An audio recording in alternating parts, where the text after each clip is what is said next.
আসসালামু আলাইকুম everyone, mom and Maisha's blog থেকে আমি মাইশার মামুনি ওয়েলকাম করছি যারা এখন আমার ভিডিওটি দেখছেন, অর্থাৎ আমার ব্লগটি দেখার জন্য। আর হেডলাইন দেখে নিশ্চয় বুঝে গিয়েছেন যে আমি আমার মাইশাকে কিভাবে সবজিটা খাওয়াই এবং লং টাইম এটা সংরক্ষণ করে রাখি, সেটাও কিন্তু আমি আজকের ভিডিওতে শেয়ার করব। তো যাই হোক, তার আগে দেখাচ্ছি এই যে আমার মাইশা সকালে ঘুম থেকে উঠে গিয়েছে, এখনও মশারির মধ্যে রয়েছে, হাত পা ছোড়াছুড়ি করছে। তো ওর যখন ঘুম ভাঙে আসলে দেখতে ভালোই লাগে, মশারির মধ্যে কিন্তু এখনও শুয়েই আছে, ওঠেনি। আর আজকে যেহেতু শুক্রবার ওর বাবা উঠে গিয়েছে, তো যাই হোক অনেকক্ষণ খেললাম ওর সাথে, এখন মশারিটা খুলে দিচ্ছি। আর মশারির মধ্যে যখন থাকে ডেইলি আমি ওর সাথে এরকম খেলা করি, মানে মনে হয় ও একটা খাঁচার মধ্যে আছে আর আমি বাইরে, তো ও বিষয়টা খুব এনজয় করে। আর রাতেও যখন মশারিটা টাঙানো হয় ঠিক একই রকম হয়, মানে ও বাইরে থেকে একটু হাত দিবে, ধরতে যাবে, ধরতে পারবে না, মানে ও বিষয়টা আসলে এত মজা করে। তো আমিও যার জন্য ওকে একটু টাইম দিই, মশারিটা খুলতেও সময় নিই এবং মশারিটা যখন আমি টাঙাই তখনও ওর সাথে একটু এইভাবেই মজা করি। তো যাই হোক, এই যে মাইশাকে এখন রেডি করা হচ্ছে, অর্থাৎ ওকে একটু ফ্রেশ করে দিয়ে তারপর একটু খাইয়ে নিয়েছি, দেন ওর বাবা ওকে রেডি করে দিচ্ছে, কারণ আমরা আজকে একটু বাইরে যাব, বাইরে বলতে বাসার নিচে, কারণ এখানে প্রতি শুক্রবারে একটা কৃষি বাজার বসে। তো ওখান থেকে ভাবলাম যে কিছু সবজি নিয়ে আসি আমাদের জন্য, আর মাইশাকে যেহেতু ডেইলি আমি সবজি খাওয়াই, কিছু শাক, তারপরে অন্যান্য যে সবজিগুলো থাকে, তো সেটাই আপনাদের সাথে শেয়ার করব। আর যেহেতু শুক্রবার হাতে তেমন কাজও নাই, তো ভাবলাম যে আমরা তিনজনই যাই, কারণ মাইশাও একটু নিচে ঘুরতে পারবে। আর ডক্টর তো আমাকে বলেছে ডেইলি কিছুক্ষণ রোদে থাকার জন্য, কারণ আমি গত ভিডিওতেই কিন্তু একটা প্রবলেম ফেস করা যে ভিডিওটা, সেটা কিন্তু আপলোড করেছি, অনেকে হয়তো দেখেছেন সেটা, যে পেনটার জন্য আমি ডক্টর দেখিয়েছি, ওখান থেকে ইসিজি, ইকো, দেন এটা ফাইনালি ধরা পড়েছে ব্লাড টেস্টের মাধ্যমে ভিটামিন ডির যে স্বল্পতা রয়েছে, যার জন্য একটু রোদেও থাকা দরকার। তো যাই হোক, মাইশা রেডি হয়ে গিয়েছে, এই যে ছাতা নিয়ে যাচ্ছি, কারণ আমার মেয়ে আগে থেকে দেখিয়ে দিয়েছে ছাতা নিতে হবে, যদিও বাইরে বৃষ্টি নাই, তো কি আর করা, মেয়ে আবদার করেছে, তো বাবা এই যে ছাতা নিয়ে যাচ্ছে। আর বাসার এই গেটটা খোলা হলো যে কি খুশি হয় দেখতেই পাচ্ছেন, ও শোল্ডার ডান্স করছে অলরেডি, মানে ও খুব হ্যাপি হয়েছে, এটা বুঝতেই পারছে। তো যাই হোক, ওর বাবা ওকে নিয়ে নিচে নামছে, আমিও এখন এই যে দরজাটা লক করে দিয়ে আমিও যাব।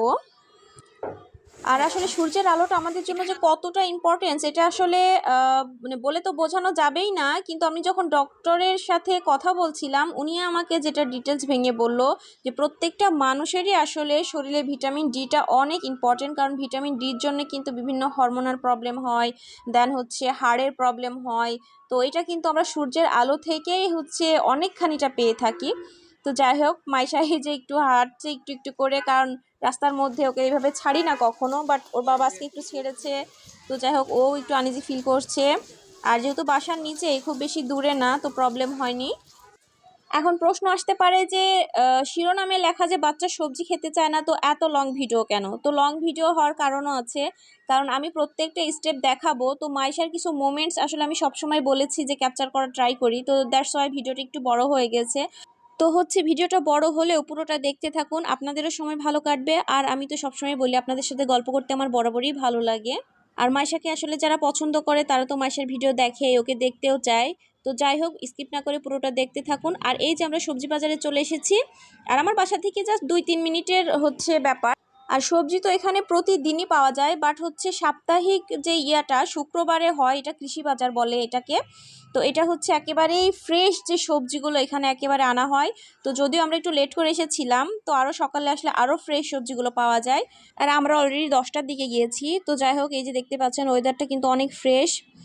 আর এখান থেকে আমি কয়েকটা সবজি নিয়েছি, মাইশাকে খাওয়াবো, দেন বাসারও কিছু লাগবে, তো ওই যে নেওয়া হয়ে গিয়েছে, এখন এই যে চলে যাচ্ছি বাসার দিকে। আর মাইশা কিন্তু একটু পরপর পেছন দিকে তাকাচ্ছে, ভাবছে যে মামুনি আছে কিনা, একটু পরপরও দেখে, অর্থাৎ আমি যখন বাইরে আসি ও বাবাকেও খোঁজে, দেন আমাকেও খোঁজ করে, মামুনিকেও ডাকে আবার বাবাকেও ডাকে, মানে দুইজনকে ওর চাই এরকম। আবার আমার হাতে কিছু সবজি ছিল, যার জন্য ও ভাবছে এগুলো আবার কি মামুনি হাতে করে নিয়ে আসছে, এই যে দেখেন আবার একটু করে পিছ পিছ তাকাচ্ছে। মানে ওর প্রত্যেকটা মোমেন্টস এত সুইট লাগে আমার কাছে, তো আমি চাই না যে এগুলো ক্যাপচার না করে থাকতে। তো যাই হোক, এই যে আমার পুতুলের মতো মিষ্টি মামুনি হেঁটে হেঁটে আসছে এক পা দুপা করে। তো আস্তে আস্তে প্রায় আমাদের একটু কেনাকাটা করে ঘুরতে একটু সময় লেগে গিয়েছিল, দেন এসে ওকে একটু অরেঞ্জ জুস করে খাওয়াবো। তো একটা মালটা এভাবে চিপে নিচ্ছি আমি, তারপরে এটাকে আবার ছাঁকনির সাহায্যে ছাঁকতে হবে, কারণ সামান্যতম আঁশও যদি থাকে তো মাইশা সেটা ফেলে দেয়। তো এই যে ওর হচ্ছে ছোট্ট একটা গ্লাস, এই গ্লাসে করেই আজকে ও খাবে। আর আমি হচ্ছে ওকে খাইয়ে দিয়ে এখন এই যে কিচেনে চলে এসেছি, আমিও শাক রান্না করছি, কারণ অনেকদিন কলমি শাক খাওয়া হয় না। এটা হচ্ছে কলমি শাক, আর পাশের চুলায় এই যে ভাত হচ্ছে দিয়েছি, এখন ভাতটাও ফুটে উঠেছে। আর আমাদের খাবারের প্রসেসটা হয়ে গেলেই মাইশার খাবারটা রেডি করব, কারণ ওরটাতে একটু সময় লাগবে, কারণ আমি আগেই বলেছি বা শিরোনামে আপনারা দেখেছেন যে এটা কিন্তু সংরক্ষণ করে রাখবো, সেই প্রসেসটা দেখাবো। তো এই যে মাছগুলো ভেজে নিচ্ছি, আর এখানে কিন্তু আমি মাছগুলো বেশি করে ভেজে রাখছি, কারণ শুক্রবারে ছাড়া আসলে তেলের যে কাজটা, তো মাইশা যখন হচ্ছে ডিস্টার্ব করে আমাকে হচ্ছে মানে আগুনের কাছে, তেলের কাছে, তো আমি চাই যে একসময় একটু বেশি করে ভেজে আমি ফ্রিজে রেখে দিই, তারপরে হচ্ছে প্রতিদিন এটা রান্না করার ট্রাই করি। অর্থাৎ ওর বাবা যখন বাসায় থাকে তখন আমি মাছগুলো এইভাবে ভেজে উঠিয়ে রাখি, কারণ ছোট মানুষ বোঝে না, ও হচ্ছে এমনও হয় যে ওকে কোলে করে রান্না করতে হয়, তো সেক্ষেত্রে তেলের ক্ষেত্রে কিন্তু এটা খুবই রিস্ক হয়ে যায়। তো যার জন্য ওর বাবা যখন বাসায় থাকে আমি অনেক মাছ একবারে ভেজে ফ্রিজে রেখে দিই, তারপরে হচ্ছে যখন যেটা লাগে বের করে আমি খাই। আর মাছ ভাজার ক্ষেত্রে কিন্তু আমি খুব কড়া করে ভাজি, কারণ হচ্ছে একটু হালকা করে ভাজলে আমার ভালো লাগে না, তো মাছের কালারটা আমি খুবই কড়া করে তারপরে হচ্ছে উঠাই। তো যাই হোক, এই যে মোটামুটি সবগুলোই হয়ে গিয়েছে। আর এর সাথে মাসের বাবা বলল আজকে হচ্ছে মসুরের ডালের বড়া খেতে চাচ্ছে, তো আমি যে মসুরের ডাল হচ্ছে ভিজিয়েছিলাম, দেন এটা হচ্ছে ভালো করে ব্লেন্ড করে এই যে হচ্ছে ওর সাথে মরিচ পেঁয়াজ এগুলো মিশিয়ে তারপরে হচ্ছে কিছুটা বড়া বানাবো। আর এটা কিন্তু অনেক মজা লাগে। আর এই হচ্ছে বড়াটার মধ্যে হলো কয়েকটা পুঁইয়ের পাতা দিয়েছিলাম, যার জন্য এটা খুবই মজা লাগে। আর এই যে এখন চলে এসেছি মাইশার খাবারের ক্ষেত্রে। আর ওকে আজকে আমি কয়েকটা সবজি দিব, এখানে যে লাউ রেখেছি, এখানে রেখেছি মিষ্টি কুমড়া, দেখতে পাচ্ছেন আমি ছোট ছোট করে কেটে নিয়েছি। আর এই যে এখানে 2 রকমের শাক রেখেছি, অর্থাৎ কলমি শাক আর হচ্ছে পুঁই শাক। আর এগুলো হচ্ছে খুব ভালোভাবে ফ্রেশ করে ধুয়ে নিয়েছি। আর এটা কিন্তু হচ্ছে আসলে বাচ্চাদের পাশাপাশি বড়দেরও রেগুলার খাওয়া উচিত, যে কোনো হচ্ছে শাকসবজি। তো আমিও ট্রাই করি যে বাসাতে যখন হচ্ছে অন্যান্য তরকারি রান্না করি একটা করে শাক হচ্ছে রাখতে। তো যাই হোক, এগুলো আমি এখন এই যে ছোট ছোট করে কেটে নিব, অর্থাৎ শাকগুলো এখনো কাটা হয়নি। আর এই যে আমার মাইশা মামুনি বসে রয়েছে, আর চুলাতে হচ্ছে একটু পানি হালকা করে গরম করে তার মধ্যে লাউ, তারপরে কুমড়া আর এই যে শাকগুলো দিয়ে দিচ্ছি। আর আমি কিন্তু মাইশাকে এটা রেগুলারই খাওয়াই, তো ভাবলাম যে আজকে সবার সাথে শেয়ার করি। আর যেসব বাচ্চারা আসলে মানে এখনো শক্ত খাবার খেতে শেখেনি বা খেতে চায় না, তাদের ক্ষেত্রে কিন্তু আজকের ভিডিওটা অনেক কাজে লাগবে, কারণ আমার মেয়েও কিন্তু এখনো যে কোনো শক্ত জিনিস ও ওইভাবে খাওয়া শেখেনি বা খেতে গেলে ওর খুব কষ্ট হয়, তো আমি হচ্ছে এভাবেই ওকে খাওয়াই। আর মিষ্টি কুমড়াটা আমি রেগুলারই দিই, কারণ মিষ্টি কুমড়াকে কিন্তু সকল ভিটামিনের ভান্ডার বলা হয়, কারণ এটাতে রয়েছে vitamin A, vitamin C, iron, এছাড়া রয়েছে ফাইবার, যেটা কিন্তু বাচ্চাদের যে কোষ্ঠকাঠিন্যের সমস্যা থাকে, যে পটির ক্লিয়ার হয় না, এটা কিন্তু খুবই মারাত্মক আকারে কার্যকরী ভূমিকা পালন করে। তো যাই হোক, আমি সিদ্ধ করে নিয়েছি এবং ব্লেন্ড করে নিয়েছি, দেখতেই পাচ্ছেন। আর এখন যে আইসের মোল্ড আছে, এই মোল্ডের মধ্যে আমি সবগুলো উঠিয়ে নিচ্ছি, কারণ হয় কি অনেক সময় যে বাচ্চা খুব বেশি জ্বালাতন করে, তখন কিন্তু এত প্রসেস করে সময় খুব কম থাকে, বা হচ্ছে এক হাতে যদি বাচ্চাকে মেনটেন করা যায়, বা অন্য কোনো প্রফেশনের সাথে যেসব মায়েরা যুক্ত আছেন তারা কিন্তু রেগুলার হচ্ছে এভাবে ফ্রেশ সবজিটা প্রসেস করে রান্না করে এত টাইম কিন্তু হাতে থাকে না। তো সেসব মায়েদের উদ্দেশ্যেই কিন্তু আমার ভিডিওটা করা। আর সবথেকে ভালো হয় যদি ডেইলি ফ্রেশ শাকসবজিটা খাওয়ানো যায়, তো সেক্ষেত্রে তো অনেক সময় একটু প্রবলেম ফেস করতে হয়। যেমন আমার কথা বলি, আমি হচ্ছে মাইশাকে একা হচ্ছে মানুষ করছি বাসাতে, তো ওর বাবা সকালে চলে যায়, সন্ধ্যায় আসে, দেন হচ্ছে ওকে মেনটেন করা, আমার 2টা ইউটিউব চ্যানেল, একটা পেজ মেনটেন করা, তো সেক্ষেত্রে কিন্তু একটু সমস্যা হয়ে যায়, যার জন্য আমি এইভাবে হচ্ছে এই যে দেখতে পাচ্ছেন এরা হচ্ছে অনেকটা জমে গেছে, ডিপ ফ্রিজে রেখেছিলাম, তো আমি এইভাবে সংরক্ষণ করে রাখি। দেখা যাচ্ছে যখন হচ্ছে খাওয়ানোর দরকার হয়, জাস্ট পানিটা একটু গরম হয়ে উঠলে ওর মধ্যে 2-1টা এরকম কিউব দিয়ে দিলে জাস্ট এনাফ।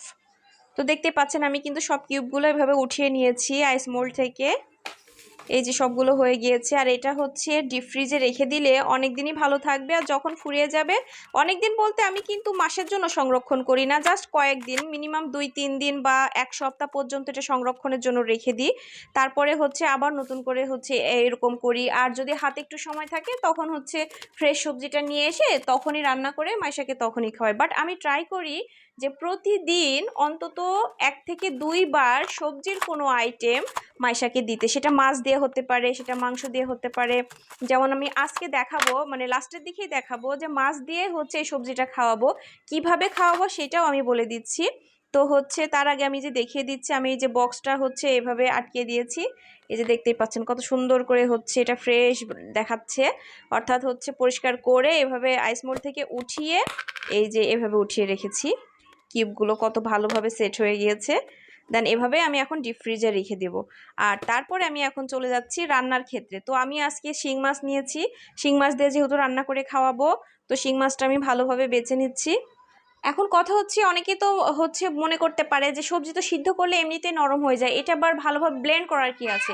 তো ওই যে বললাম, যেসব বাচ্চারা হচ্ছে চিবিয়ে খেতে এখনো পারে না বা শেখেনি বা একটু আনইজি ফিল করে, তাদের জন্যই হচ্ছে এই প্রসেসটা করা। তো যাই হোক, এই যে পানি দেখতে পাচ্ছেন, এই পানিটার মধ্যে কিন্তু আমি মাছটা সিদ্ধ করে রেখেছিলাম, তো এই পানিটা আমি ফেলে দিব না। এই মাছের মধ্যে আমি এই যে কিউবগুলো দিয়ে দিচ্ছি, কিউবটা যদি আমি কিছুক্ষণ আগে বের করে রেখেছিলাম। দেন আমি শিং মাছটা এর মধ্যে দিয়ে দিলাম, ভালোভাবে এখন নেড়ে দিচ্ছি। আর এর মধ্যে আমি সামান্য পরিমাণে হচ্ছে রসুন বাটা আর হলো পেঁয়াজ বাটা দিয়ে দিয়েছি, হালকা একটু হলুদ দিয়েছি। আর হচ্ছে এর মধ্যে দিয়ে দিচ্ছি এখন সুজি, কারণ আমি আজকে সুজি দিয়েই রান্না করে দেখাবো। আর এটা কিন্তু হচ্ছে সিদ্ধ চালের সুজি, যার জন্য হচ্ছে বেবির পেটে কোনো প্রবলেম হবে না। আর পাশের চুলাতে আমি হচ্ছে পেঁপের একটা সবজি করছি, তো সেটাও হচ্ছে দিয়েছি, অর্থাৎ দুই চুলাতেই কাজ করে নিচ্ছি। অর্থাৎ যতটুকু কাজ গুছিয়ে নেওয়া যায়, দুপুরের মধ্যে কাজটা গুছিয়ে নিলে বিকেলে একটু ফ্রি থাকলে দেখা যাচ্ছে মাইশার বাবার সাথে আবার একটু বাইরে ঘুরতে পারি, মাইশাকে একটু টাইম দিতে পারি আমরা তিনজন মিলে। তো যার জন্য একটু সময়টাও হচ্ছে ভালো কাটে। তো গুছিয়ে নিচ্ছি, আর এখন এই যে হয়ে গিয়েছে দেখতে পাচ্ছেন, সবজি দেওয়ার কারণে কিন্তু কালারটা অনেক সুন্দর হয়েছে আর কতটা হচ্ছে মিহি হয়েছে দেখতে পাচ্ছেন। আর ওটস দিয়েছিলাম আমি সামান্য পরিমাণে, ওটস দেওয়ার কারণে হচ্ছে খাবারটা একটু মাখো মাখো হয়, বাচ্চারা খেতে অনেক পছন্দ করে। আর ওটসে তো ফাইবার রয়েছে, যেটা কিন্তু বাচ্চাদের হচ্ছে কোষ্ঠকাঠিন্যটাকে দূর করে, পটিটা ক্লিয়ার হয়। তো যাই হোক, আমরা এখন খেয়ে নিব। আর এই যে বড়া আর হচ্ছে মুরগির মাংস রান্না করেছিলাম, তো সেটা দিয়ে এখন আমরা এই খাবারটা এখন খেয়ে নিব। আর গরম গরম ভাতের সাথে গরম গরম এই মসুরের ডালের বড়াটা কিন্তু অনেক মজা লাগে। তো যাই হোক, আশা করি ভিডিওটা সবারই কাজে লাগবে বা ভালো লেগেছে। ভালো লাগলে অবশ্যই মম এন্ড মাইশাস ব্লগের সাথেই থাকবেন। সবাই সুস্থ থাকবেন, ভালো থাকবেন, আমার মেয়ের জন্য দোয়া করবেন। আল্লাহ হাফিজ।